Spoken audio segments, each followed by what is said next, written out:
Voice of private खबर सिलसिले जारी खबर शेयर कंदासीं खैरपुर खां। खैरपुर बिशारत शेख फाउंडेशन तरफ़ां ग़रीबनि में राशन विरासत जे 100 मुस्तकीन ख़ानदान में राशन जी थैलियूं विरायूं वयूं। बिशारत शेख फाउंडेशन तरफ़ां खैरपुर में रॉयल गार्डन शादी हाल में मुस्तकीन ऐं मिसकीननि माण्हुनि जी मदद लाइ राशन विराइण जी तक़रीब मुंतक़िल कई वई, जंहिंमें दौरान 100 खां वधीक ग़रीबनि ऐं ज़रूरतमंद ख़ानदान में राशन जी थैलियूं विरायूं वयूं।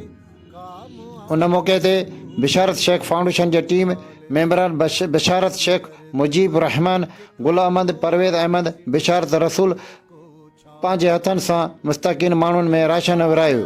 तक़रीबन वॾे अंग में ग़रीबनि ऐं मिसकीननि माण्हुनि शिरकत कई। बिशारत शेख फाउंडेशन जे मेंबरान मीडिया सां ॻाल्हाईंदे चयो त इंसानियत जी ख़िदमत करण खां सभ खां वधीक इबादत आहे ऐं मुआशरे में ग़रीब ऐं मिसकीननि माण्हुनि जी मदद करण सां भाईचारी ऐं हमदर्दी ऐं मुहबतनि जो जज़्बो पिणु वधे थो।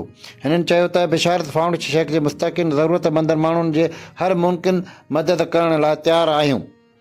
हिननि वधीक चयो त बिशारत शेख फाउंडेशन अॻुमी मुख़्तलिफ़ मौक़नि ते फलाही सरगर्मियूं ऐं सरअंजाम ॾिनियूं रहिया आहिनि ऐं मुस्तक़बिल में उहे बि अहिड़ा ख़ैराती कम जारी रखिया वेंदा त जीअं जॾहिं बि